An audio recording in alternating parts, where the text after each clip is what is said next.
আজকে आयरलैंड कम्युनिटीर उद्देश्य একটি ওয়াজ মাহফিলের আয়োজন করা হয়েছে। ঠিক ইউটিউব में लॉन्ग वीडियो आता है ना तो 12 मिनट। এই যে প্লেসটা দেখতে পাচ্ছেন এটা হচ্ছে স্কুল।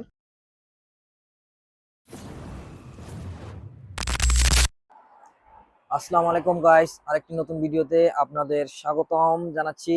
আমি রাজীব, আয়ারল্যান্ড রাজীবের চ্যানেলের পক্ষ থেকে আপনাদের স্বাগতম। তো আজকে আয়ারল্যান্ডের কমিউনিটির উদ্দেশ্যে একটি ওয়াজ মাহফিলের আয়োজন করা হয়েছে অ্যাডামস টাউন্স স্কুল কমিউনিটি। তো এখানে যাওয়ার জন্য বের হইছি। তো এই দেশের কিভাবে ওয়াজ মাহফিল অ্যারেঞ্জ করে বা প্রোগ্রামগুলো হয় সেগুলো দেখানোর চেষ্টা করব। ভিডিও শেষ পর্যন্ত থাকুন। আজকে এই দেশে ক্রিসমাস বড়দিন, তো বাস গাড়ি ঘোড়া খুবই কম, রাস্তা পুরো ফাঁকা, গাড়ি ঘোড়া নাই বললেই চলে, সবাই ছুটিতে আছে আজকে। হ্যাঁ, কেন সেই 2014 থেকে আমি বিদেশে ঘুরি। 2014-তে ওমানে ছিলাম, তো অনেক বছর এখানে। তারপর আয়ারল্যান্ডে আসলাম। তো এই 10-11 বছরের ভিতরে কখনো আমার কোনো ওয়াজ মাহফিলে যোগদান করা হয় না। সেই যখন দেশে ছিলাম ছোটবেলায়, সে আমার বাড়ি তো যেহেতু ক্রানীগঞ্জে, তো ওখানে মান্দাইল ঈদগাহ মাঠ, তারপরে আপনার খালেঘাট যে মাঠ, ওখানে শীতের সময় এরকম ডিসেম্বর মাসে আমরা ওয়াজ মাহফিল হইতো, তখন ওখানে হয়তো সময় দেওয়ার চেষ্টা করতাম। তার এত বছরের ভিতরে বিদেশে কখনো এরকম একটা সুযোগ পাই নাই। তো সেই দিক থেকে চিন্তা করে আমি এই সুযোগটা হাতছাড়া করতে চাইনি আজকে। তো কালকে রাত্রে থেকে প্রিপারেশন নিছি যে হ্যাঁ, আজকে যেভাবে হোক যাব, যেহেতু আজকে উইকেন্ডে অ্যান্ড আজকে এই দেশের খ্রিস্টানদের আপনার ক্রিসমাস। তো সেই জন্য সবকিছু বন্ধ, গাড়ি ঘোড়া কোনো কিছুই নাই বললেই চলে, একদম খুবই কম। তো এই জন্য আমি চিন্তা করলাম যে এত বড় একটা সুযোগ হাতছাড়া করার মতোই না। যেহেতু আয়ারল্যান্ডের একটা বাংলাদেশি কমিউনিটি, ওনারা এই উদ্যোগটা নিছে, খুবই ভালো উদ্যোগ। তো এই জন্য আমিও ওই জিনিসটা মিস করতে চাই নাই। সেই দিক থেকে আজকে যাব। চলুন আজকে সাথেই থাকুন। তো ভিডিওর শেষে কিছু ইনফরমেশনও দেওয়ার চেষ্টা করব যে আয়ারল্যান্ডে যারা নতুন এখন ওয়ার্ক পারমিটের জন্য আবেদন করবেন 2025-এ, তো কি কি এরা চেঞ্জ আনছে এই বিষয়গুলো কিছু আইডিয়া দেওয়ার চেষ্টা করব ভিডিওর লাস্টে। তো সাথেই থাকুন।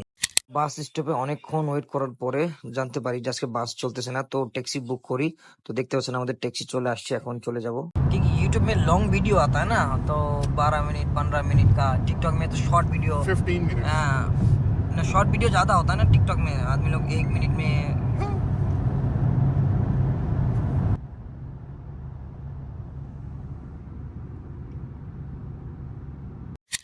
বেসিক্যালি ওনারা এই আয়োজনটা করছে একটা স্কুলের ভিতরে, হল রুম। তো দেখতে পাচ্ছেন এই পুরাটা, ওই পাশে একটা বিল্ডিং, এই পাশে একটা, দুটোটাই স্কুল রুম। শাহিন ভাই, কি অবস্থা, ভালো আছেন আপনি? আলহামদুলিল্লাহ, আসসালামু আলাইকুম ওয়া রাহমাতুল্লাহ। আমরা এখন আছি আয়ারল্যান্ডের অ্যাডামস টাউনে, যেখানে বাৎসরিক একটা মাহফিল হয়। আমাদের আশেপাশে পিছনে গাড়ি দেখতে পাচ্ছেন অনেক, সবাই হচ্ছে এই মাহফিলে অংশগ্রহণ করার জন্য এসেছে। এবং এই যে প্লেসটা দেখতে পাচ্ছেন এটা হচ্ছে স্কুল।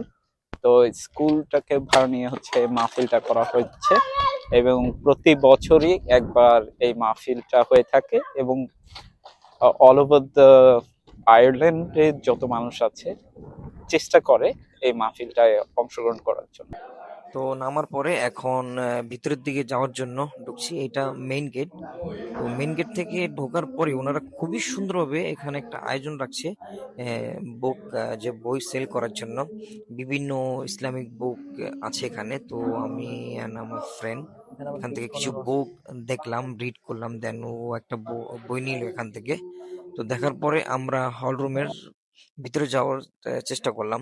যে প্রচুর মানুষ ভিতরে দেখতে পাচ্ছেন। অ্যাকচুয়ালি বাংলাদেশে যখন কোনো ওয়াজ মাহফিল হয়, আপনারা জানেন, বড় খেলার মাঠের ভিতরে একদম খোলামেলা পরিবেশ হয়। আর এটা যেহেতু একটা খ্রিস্টান একটা দেশ, তো এখানে ওইভাবে তো পসিবল না, অ্যান্ড আউটডোরে প্রচুর ঠান্ডা, তো ওই জিনিসটা পসিবল না।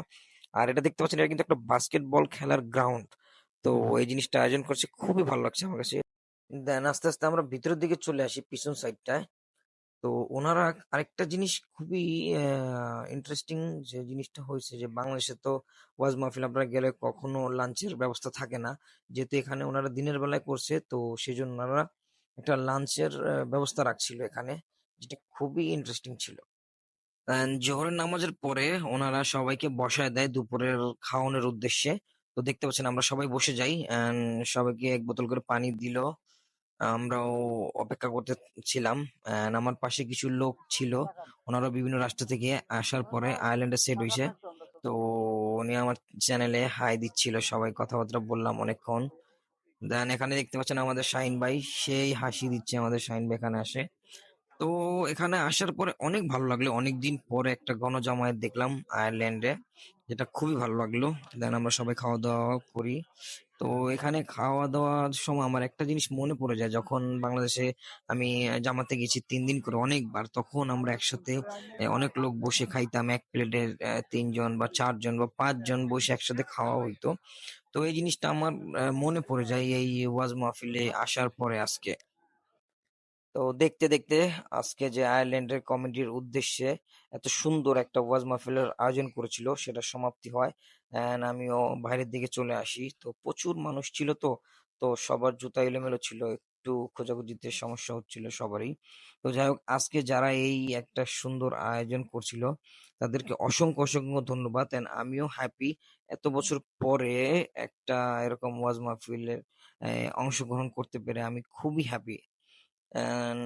আজকের ভিডিও এখানেই সমাপ্ত করতে চাচ্ছি। আপনাদের কাছে একটা রিকোয়েস্ট যে আমার চ্যানেলে প্লিজ সবাই লাইক করবেন, শেয়ার করবেন এন্ড সাবস্ক্রাইব করতে ভুলবেন না। এটাই আমার হাম্বল রিকোয়েস্ট থাকবে সবার কাছে। দেন আপনাদের যেই কোনো ইনফরমেশন দরকার আপনারা কমেন্টস করবেন, আমি যথাসাধ্য চেষ্টা করব উত্তর দেওয়ার জন্য যতটুকু আমার জানা আছে। তো দেখা হবে অন্য কোনো ভিডিওতে। আল্লাহ হাফেজ।